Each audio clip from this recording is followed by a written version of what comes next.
سے آ کر ملوں گی جب آپ بابو جادوگر کا خاتمہ کر دیں گی۔ اس وقت تک خدا حافظ۔ بلبل شہزادی نے کہا اور اٹھ کر باغ کی طرف چلی گئی۔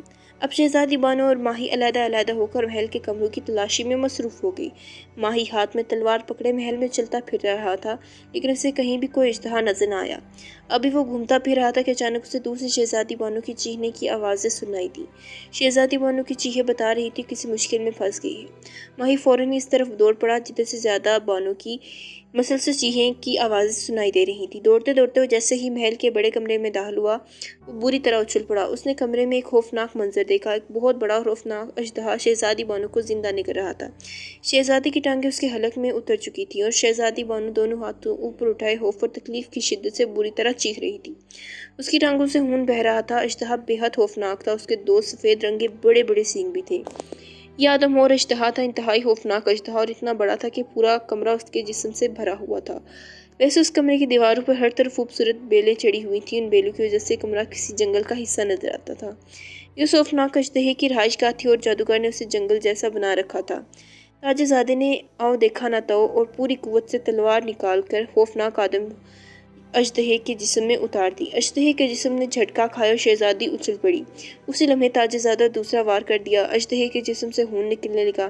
اس بار آدھے سے زیادہ تلوار اژدہے کے جسم میں اتر گئی اور تکلیف کی شدت سے اس کا منہ کھلا اور اپنے سر کو جھٹکا دیا تو شہزادی اس کے منہ سے نکل کر دور جا گری اور آدم زاد اژدہے نے منہ کھول کر ماہی پر حملہ کر دیا۔ لیکن ماہی پوری طرح ہوشیار تھا۔ اس نے نہ صرف اپنے آپ کو بچا لیا بلکہ اس نے مسلسل وار کر کے خوفناک اژدہے کو اس قدر زخمی کر دیا کہ اب وہ حملہ کرنے کے قابل نہیں رہا۔ تب ماہی نے پہلے اس کی دونوں آنکھوں پر تلوار کے حملے کر کے اسے اندھا کر دیا اور پھر اس نے مسلسل تلوار کے وار کر کے آخرکار اس کی موٹی سی گردن کاٹ کر رکھ دی۔ اژدہا تڑپ تڑپ کر ہلاک ہو گیا۔ شہزادی ایک طرف بے ہوش پڑی ہوئی تھی۔ اژدہے کے ہلاک ہوتے ہی تاج زادہ تیزی سے اس طرف لپکا اور اس نے اسے اٹھا کر کندھے پر لادا اور کمرے سے باہر لا کر محل میں موجود چشمے پر پہنچ گیا۔ اس نے شہزادی کو پانی پلایا تو شہزادی کراہتی ہوئی ہوش میں آ گئی۔ ماہی نے اس کے زخموں کو بھی پانی سے دھویا اور پھر اپنی جیب سے ایک ڈبیا نکالی جس میں سفید رنگ کی مرہم بھری ہوئی تھی۔ اس نے مرہم شہزادی کے زخموں پر لگائی تو شہزادی کی نہ صرف تکلیف دور ہو گئی بلکہ اس کے زخم بھی اس قدر تیزی سے بڑھ گئے کہ جیسے اس پر کبھی زخم نہ تھے، اور وہ تاج زادہ ماہی کا شکریہ ادا کرنے لگی۔ یہ تو میرا فرض تھا شہزادی صاحبہ۔ اب جو کہ وہ خوفناک اژدہا ہلاک ہو چکا ہے، بابو جادوگر کو اس کی اطلاع مل چکی ہوگی اور اب وہ یہاں پہنچ جائے گا۔ آپ اسے اپنے جال میں پھنسانے کے لیے تیار ہو جائیں۔ تاج زادے نے کہا تو شہزادی نے اس بات میں سر ہلا دی اور ابھی چند ہی لمحے گزرے تھے کہ موٹے جسم کا آدمی ہوا میں اڑتا ہوا محل میں آتا ہوا دکھائی دیا۔ چند لمحوں بعد وہ ان کے سامنے آ کر کھڑا ہو گیا۔ اس کی بڑی بڑی مونچھیں تھی، لمبی سی داڑھی تھی، اس کے سر کے بال بھی بڑے بڑے اور پریشان سے تھے۔ اس نے ماتھے پر ایک پٹی باندھی ہوئی تھی جس میں ایک انسانی کھوپڑی جکڑ رکھی تھی۔ اس کے چہرے پر غصے کے آثار تھے۔ یہ بابو جادوگر تھا۔ تم دونوں نے میرے پالتو اژدہے کو مار دیا ہے، میں تمہیں ہلاک کر دوں گا، بابو جادوگر نے غصے سے چیختے ہوئے کہا۔ جناب، یہ اژدہا میری شہزادی بانو کو زندہ نگل رہا تھا، اس لیے میں نے اسے ہلاک کر دیا ہے، حالانکہ میری آقا شہزادی بانو یہاں آپ سے ملنے آئی تھی۔ تاجر زادہ ماہی نے بابو جادوگر کو بڑے مؤدبانہ انداز میں سلام کرتے ہوئے کہا۔ مجھ سے ملنے کیوں؟ بابو جادوگر نے حیران ہو کر شہزادی کی طرف دیکھتے ہوئے کہا۔ اس کی آنکھوں میں چمک آ گئی تھی۔ ہم نے سنا تھا کہ تم بہت بڑے اور طاقتور جادوگر ہو اور ہمیں بچپن ہی سے شوق ہے کہ ہم بھی طاقتور اور بڑے جادوگر سے شادی کریں، اس لیے میں اپنے غلام کے ساتھ یہاں آئی ہوں، لیکن یہاں اس خوفناک اژدہے نے مجھے جان سے مار ڈالنا چاہا، اس لیے میرے غلام نے اسے ہلاک کر دیا۔ تم کون ہو؟ تم بابو جادوگر ہو؟ شہزادی نے مسکراتے ہوئے کہا۔ تو بابو جادوگر کا چہرہ خوشی سے پھول کی طرح کھل اٹھا۔ ہاں، میں ہی ہوں، بابو جادوگر ہوں اور اس دنیا کا سب سے بڑا طاقتور جادوگر ہوں، بابو جادوگر نے خوش ہوتے ہوئے کہا۔ لیکن ہم نے تمہارے پالتو اژدہے کو مار دیا ہے، پھر شہزادی نے کہا۔ ارے لعنت بھیجو اژدہے پر، تم جیسی خوبصورت اور نوجوان شہزادی جو ملنے آئی ہو اور مجھ سے شادی کی خواہش مند ہو، اس نے نگلنا چاہا، اس لیے مرنا چاہیے تھا اسے، مجھے اب اس کی موت پر کوئی افسوس نہیں، جادوگر نے کہا۔ تم بہت اچھے اور خوبصورت جادوگر ہو، ہم تم سے شادی کرنے کے لیے تیار ہیں۔ تمہیں معلوم ہوگا کہ ہم ملک پتال کی شہزادی بانو ہیں، میرا باپ بادشاہ نعمان اور میرے 4 بھائی نہیں مانیں گے، کیا تم انہیں منوا لو گے؟ شہزادی نے کہا کہ فکر مت کرو شہزادی، ان کی ساری طاقت میرے ہاتھوں میں ہے، ورنہ وہ جس قدر ظالم ہیں، اب تک ملک کی رایا ان کو کب کا ختم کر چکی ہوتی، فوج ان کے خلاف بغاوت کر چکی ہوتی اور انہیں ہلاک کر دیا جاتا۔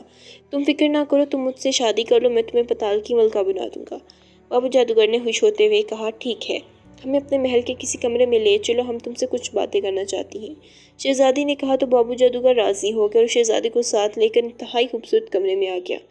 ماہی چونکہ اپنے آپ کو شہزادی کا غلام کہہ چکا تھا، اس لیے وہ کمرے سے باہر رہ گیا، لیکن اس نے اپنے کان دروازے سے لگا رکھے تھے تاکہ شہزادی اور بابو جادوگر کے درمیان ہونے والی گفتگو سن سکے۔ ہاں اب تو شہزادی، تم مجھ سے کیا باتیں کرنا چاہتی ہو؟ بابو جادوگر نے کہا۔ بابو جادوگر، تم واقعی طاقتور جادوگر ہو، لیکن ہو سکتا ہے تمہاری جان کسی اور چیز پہ ہو اور کوئی اس چیز کا خاتمہ کر دے اور تم ہلاک ہو جاؤ اور میں بیوہ ہو جاؤں۔ اس لیے پہلے تمہیں بتانا ہوگا کہ تمہاری جان کس میں ہے، شہزادی نے کہا۔ اوہ، اس کی فکر مت کرو، میری جان اس چیز میں ہے جس کے بارے میں کوئی سوچ بھی نہیں سکتا۔ مجھے معلوم تو ہو آخر تم نے تمہاری بیوی بننا ہے، کیا تمہیں مجھ پر اعتبار نہیں؟ شہزادی نے لاڈ بھرے لہجے میں کہا۔ ارے ایسی کوئی بات نہیں، تم سے میں کیوں چھپاؤں گا؟ سنو، اس محل کے آخری حصے میں ایک کمرہ جس کا رنگ سرخ ہے، اس کمرے کے اندر سرخ رنگ کا قالین بچھا ہوا ہے، اس قالین کے اندر سفید رنگ کا پھول بنا ہوا ہے، اس پھول کے درمیان میں ایک سنہرے رنگ کا دھاگا ہے، اس دھاگے میں میری جان ہے، جب تک کوئی اس دھاگے کو اس پھول سے توڑ کر نہ نکالے گا میں نہیں مر سکتا۔ اب تم بتاؤ، کسی کو اس کا خیال آ سکتا ہے بھلا؟ بابو جادوگر نے بڑے فخریہ لہجے میں کہا۔ وہ کمرہ بھی تو بند ہوگا، اسے تو کوئی کھول بھی نہیں سکتا ہوگا، شہزادی نے پوچھا۔ ہاں، اس کمرے کے دروازے پر ایسا تالا لگا ہوا ہے جس پر حروف بنے ہوئے ہیں، جب تک کوئی ان حروف کو ملا کر بابو کا لفظ نہیں بنائے گا تالا نہیں کھل سکے گا اور نہ کوئی کمرے میں جا سکے گا، بابو جادوگر نے کہا۔ پھر ٹھیک ہے، اب میں مطمئن ہوں، اب تم ایسا کرو کہ میرے لیے اصلی کھانا منگواؤ، مجھے بھوک لگ رہی ہے، شہزادی نے کہا۔ تو بابو جادوگر نے تالی بجائی۔ دوسرے لمحے اندرونی دروازے سے ایک غلام اندر آ گیا۔ جاؤ اور کسی شہر سے جا کر اصلی کھانا لے کر آؤ، بابو جادوگر نے کہا تو غلام سر ہلاتا ہوا واپس چلا گیا۔ جبکہ تاج زادہ ماہی یہ باتیں سن رہا تھا، فوراً بھاگتا ہوا محل کے آخری حصے میں پہنچا اور پھر اس نے وہ کمرہ تلاش کر لیا۔ اس نے تالے پر حروف سے ملا کر بابو کا لفظ بنایا تو تالا کھل گیا اور تاج زادہ دروازہ کھول کر کمرے میں داخل ہو گیا۔ یہاں واقعی فرش پر ایک سرخ رنگ کا قالین بچھا ہوا تھا جس کے درمیان سفید رنگ کا پھول تھا، اس پھول کے درمیان سنہری رنگ کا دھاگا بھی تھا۔ کمرے کی دیواروں کا سرخ رنگ تھا، اس لیے سنہری دھاگا نظر آ رہا تھا۔ چونکہ تاج زادہ ماہی کو علم تھا، اس لیے غور سے دیکھنے پر وہ دھاگا نظر آ گیا۔ اس نے جلدی سے خنجر نکالا اور خنجر کی مدد سے اس نے یہ سنہری دھاگا توڑ کر پھول سے باہر نکال لیا اور پھر خنجر کی مدد سے اس کے ٹکڑے ٹکڑے کر دیے۔ اب اسے تسلی ہو گئی تھی کہ اب بابو جادوگر آسانی سے ہلاک ہو سکے گا۔ چنانچہ وہ خنجر اٹھا اس کمرے سے نکلا اور دوڑتا ہوا اس کمرے میں پہنچا جہاں بابو جادوگر شہزادی بانو کے پاس بیٹھا کھانے کا انتظار کر رہا تھا۔ اسے معلوم ہی نہ ہو سکا کہ ماہی نے وہ دھاگا توڑ دیا ہے۔ ماہی کمرے میں داخل ہوا۔ تم کیوں اندر آئے ہو؟ باہر جاؤ، بابو جادوگر نے اسے اندر آتے دیکھ کر غصے سے چیختے ہوئے کہا۔ میں تمہاری موت من کر آیا ہوں، ظالم جادوگر، ماہی نے اس کے قریب جا کر کہا اور پھر بجلی کی سی تیزی سے اس نے خنجر نکالا اور بابو جادوگر کے سینے میں اتار دیا۔ بابو جادوگر کی جان والا دھاگا چونکہ ٹوٹ چکا تھا، اس لیے بابو جادوگر اپنے آپ کو نہ سنبھال سکا۔ چند لمحوں تک تڑپنے کے بعد ہلاک ہو گیا۔ اس کے ہلاک ہوتے ہی ہر طرف دھواں سا چھا گیا اور پھر اس دھوئیں میں سے بابو جادوگر کی روتی ہوئی آواز سنائی دی۔ میرا نام بابو جادوگر تھا، مجھے شہزادی بانو اور ماہی نے دھوکے سے مار ڈالا۔ جب آواز بند ہوئی تو دھواں بھی چھٹ گیا۔ اب سارا محل غائب ہو چکا تھا۔ ایک طرف سے خوبصورت شہزادی دوڑتی ہوئی آئی اور شہزادی بانو سے لپٹ گئی۔ میں بلبل شہزادی ہوں، اس لڑکی نے کہا تو شہزادی بانو اس کے اصل روپ میں آ جانے پر بے حد خوش ہوئی اور پھر وہ سب گھوڑوں پر سوار ہو کر واپس اپنے محل پہنچ گئے۔ چونکہ بابو جادوگر ہلاک ہو چکا تھا، اس لیے بادشاہ اور اس کے بیٹوں کی طاقت بھی ختم ہو چکی تھی۔ چنانچہ شہزادی کے حکم پر فوج اور رعایا نے بغاوت کر دی اور پھر ظالم بادشاہ اور اس کے ظالم بیٹوں کو ہلاک کر دیا گیا۔ شہزادی بانو کو ملکہ بنا دیا گیا۔ پھر شہزادی نے ماہی سے شادی کر لی۔ ملک پتال میں کئی روز تک شادی کی خوشی میں جشن منایا جاتا رہا۔ بلبل شہزادی کو شہزادی بانو نے اپنے خاص محافظوں کے ساتھ اس کے ملک واپس بھجوا دیا اور پھر ملکہ بانو اور اس کے شوہر ماہی نے رعایا کو اس قدر سکھ دیا کہ ساری رعایا خوشحال ہوگی اور سب ہنسی خوشی اور چین سے زندگی بسر کرنے لگے۔